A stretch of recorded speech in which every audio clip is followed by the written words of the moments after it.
you will like them, and some others are about misinformation. Sure. Let's okay, go. so we can start. Yeah. Okay.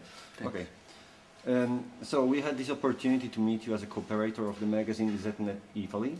This is why, first of all, we would like to thank you on behalf of the Znetitaly crew, etc., etc., and IOPS Associated, and we would like to start our interview asking your impression of the evolution of the Occupy movement and about Znet and IOPS as tool to awake some of the 99 dormant percent. I mean, is this a tool? This could be a tool to help them to understand what's going on, or maybe we are just trying to do something, but it's useless. We took each other. I mean, well, it depends. I mean, you can ask the same question about the Occupy movement and Znet and IOPS. To what extent can they reach out beyond the already committed sections? So take Occupy. It was a pretty startling development. I mean, if they'd asked me, fortunately they didn't, but if they'd asked me if it was a good idea, I would have said it's crazy, because there didn't seem to be any possibility that it could succeed. But it lit a spark, spread all over the United States very quickly. Occupy movements in many cities spread all over the world.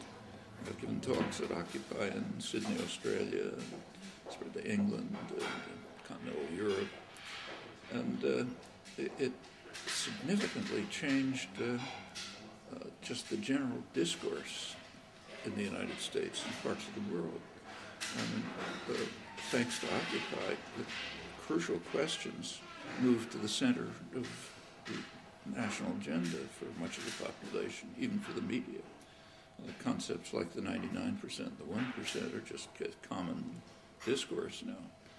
Mainstream media actually got some support from the business press, interestingly. But it just kind of lit a flame. It's evident that things were waiting, and it did that. Of course, Occupy is a tactic. It's not a strategy.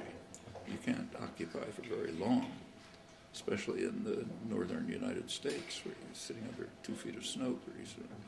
So it was plainly a tactic. Could go on for a couple of months. Tactics have a kind of a half-life. You know, they work for a while and then their effectiveness declines, and it has to move on to something else, like moving into neighborhoods and organizing and turning to the concerns that people have there, like in the United States, it would be, say, foreclosures or unemployment or immigrant problems and so on.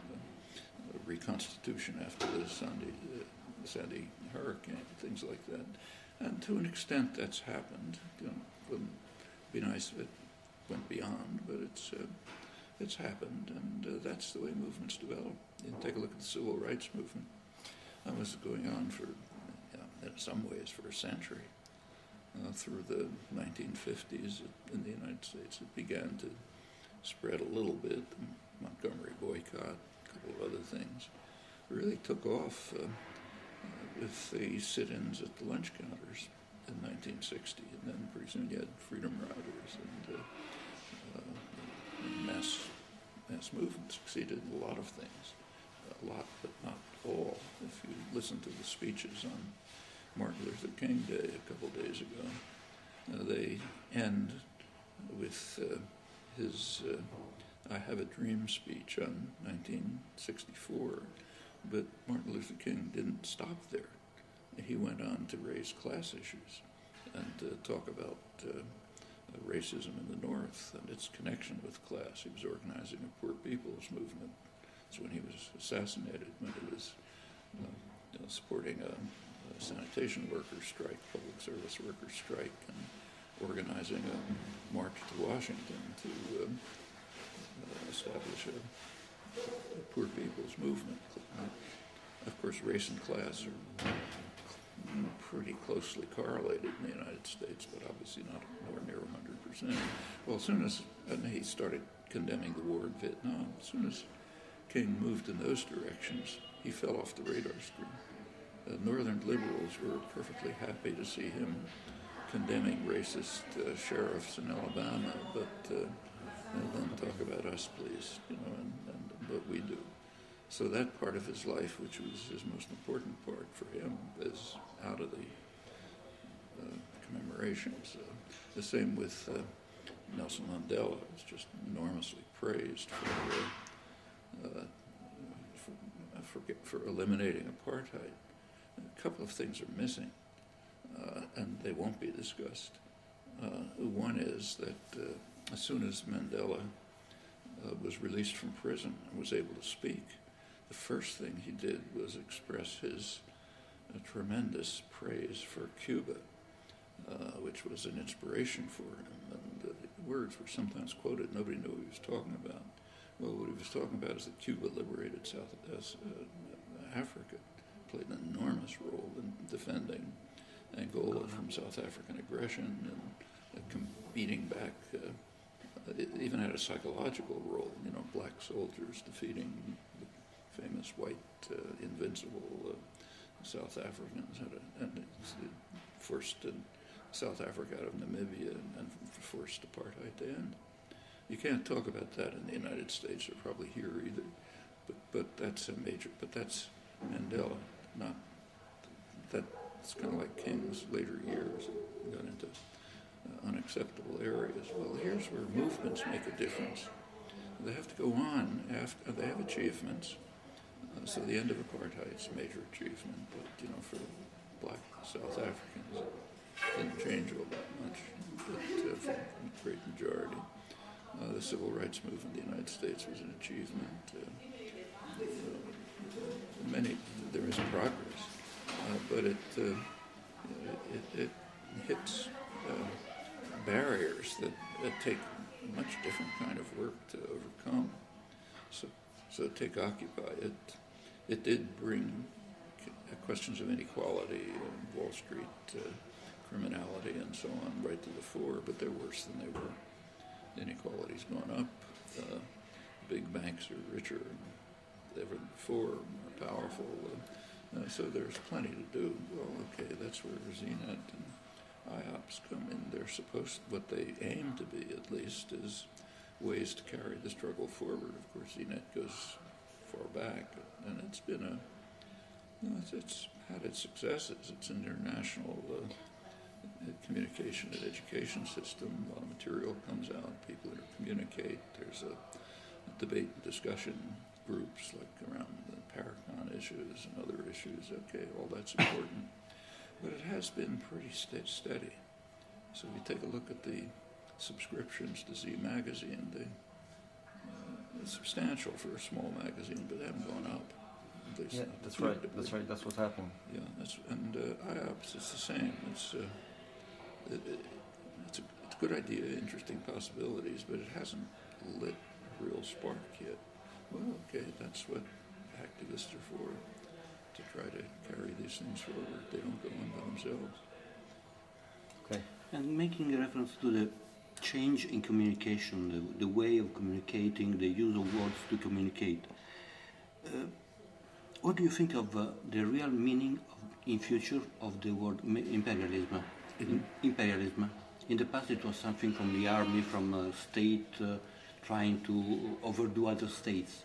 The imperialism which we can see to be reached with the media, with the information, with the information, what do you think would be really the intent of the... Well, the new media give plenty of options, but the question is who's going to, like the internet gives plenty of options, but who's going to use it and how is the question. So if it turns out to be dominated by, say, cults or,